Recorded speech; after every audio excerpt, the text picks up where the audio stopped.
Au Québec, c'est aux corporations professionnelles que revient la responsabilité de discipliner leurs membres. Et quand elles ne le font pas ou qu'elles le font mal, c'est l'Office des professions qui doit les rappeler à l'ordre.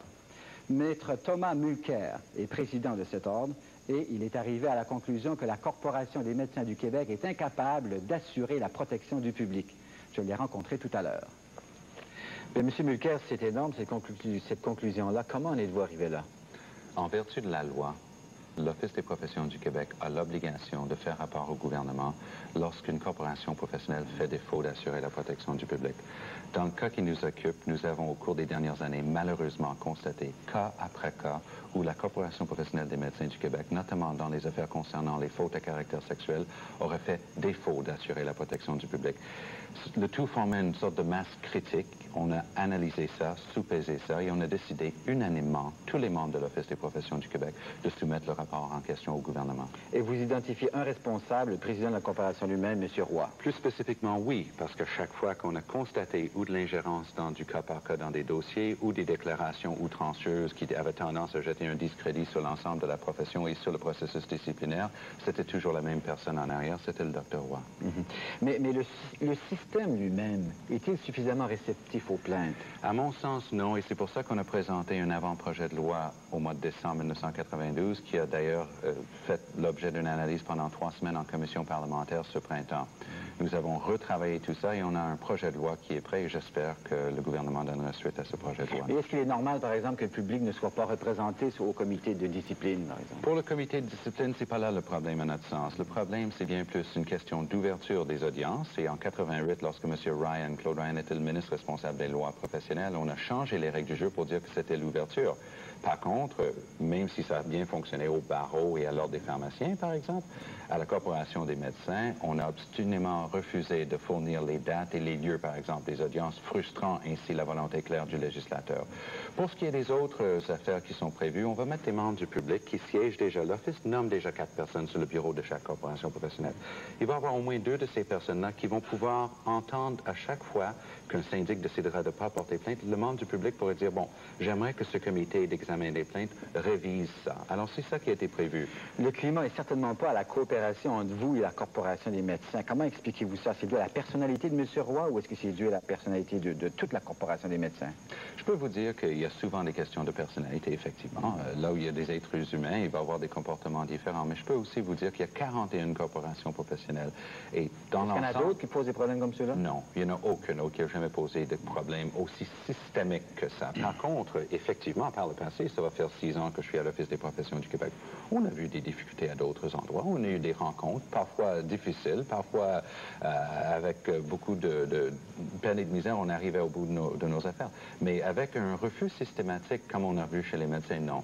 Il y aurait 2 problèmes, M. Mulcair. D'abord, il y a l'efficacité du système de plainte. Exact. Il y a aussi d'autres choses. Il y a la perception selon laquelle tout le système est favorable, est biaisé en faveur des médecins et que ça a l'apparence d'un club de gentlemen qui finalement se font confiance. Tout à fait. Et c'est malheureusement à peu près la conclusion à laquelle on arrive également. Le Dr. Roy est cité dans notre rapport, ce sont ses propres propos, en disant « il protège les médecins ». Vous savez, la Corporation professionnelle des médecins, comme toutes les autres corporations professionnelles, n'a été créée par l'Assemblée nationale que pour une seule chose, c'est de veiller à la protection du public. Malheureusement, on ne voit plus beaucoup de protection du public. La sensibilité a changé, la tolérance a changé. Qui a le pouvoir d'imposer aux médecins, par exemple, une discipline plus sévère? Les corporations professionnelles sont des créatures de l'Assemblée nationale. Elles ne sont pas créées par le... Donc c'est une volonté politique. C'est une question de volonté politique pure et simple. Diriez-vous que ces incidents-là, ceux dont on parle aujourd'hui dans la presse, par exemple, en général, est-ce que ça mine la crédibilité de la médecine auprès du public, particulièrement la confiance que les femmes peuvent avoir envers les médecins? Notre rapport mentionne spécifiquement cet effet malheureux-là. D'abord, il y a des victimes qui risqueront de ne plus porter plainte parce qu'ils disent le tout est biaisé ou je vais me faire ridiculiser publiquement. Mais aussi, il y a 17 000 médecins au Québec. La quasi-totalité d'entre eux autres ne cherchent qu'une chose, c'est de bien travailler pour la protection du public, aider leurs patients. Alors c'est très regrettable pour ces personnes-là aussi qu'un discrédit soit jeté sur eux autres parce qu'on vient souvent à la rescousse des pires malfaiteurs dans le domaine. Dans d'autres provinces canadiennes, et je pense en Ontario, il y a eu des comités indépendants formés pour étudier ça. Puis on a découvert un enfer à certains égards parce que les gens avaient confiance, les médecins ne siégeaient pas sur ces comités-là où ils n'étaient pas majoritaires.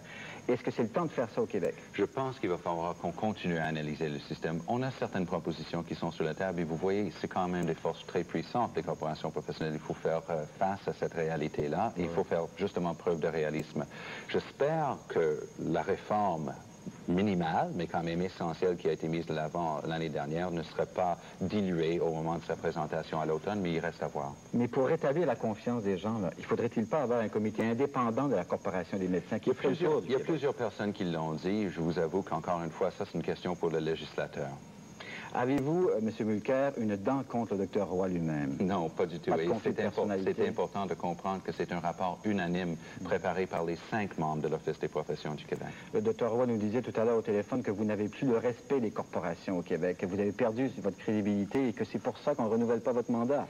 C'est effectivement la seule raison qui m'a été donnée pour ne pas renouveler mon mandat, c'est que je n'étais pas assez populaire auprès des corporations professionnelles. Ce à quoi j'ai répondu, écoutez, si j'avais su que je m'embarquais dans un concours de popularité il y a 6 ans, quand j'ai accepté de quitter la pratique privée pour m'en aller m'occuper de l'Office des professions du Québec, je ne pense pas que j'aurais accepté. Je peux vous dire ceci, par contre, tous les groupes de protection de consommateurs, tous les groupes de protection des droits des victimes d'agressions sexuelles nous appuient dans nos démarches qui visent la tolérance zéro pour ces actes-là et un renforcement des procédures qui sont mises en place pour protéger le public.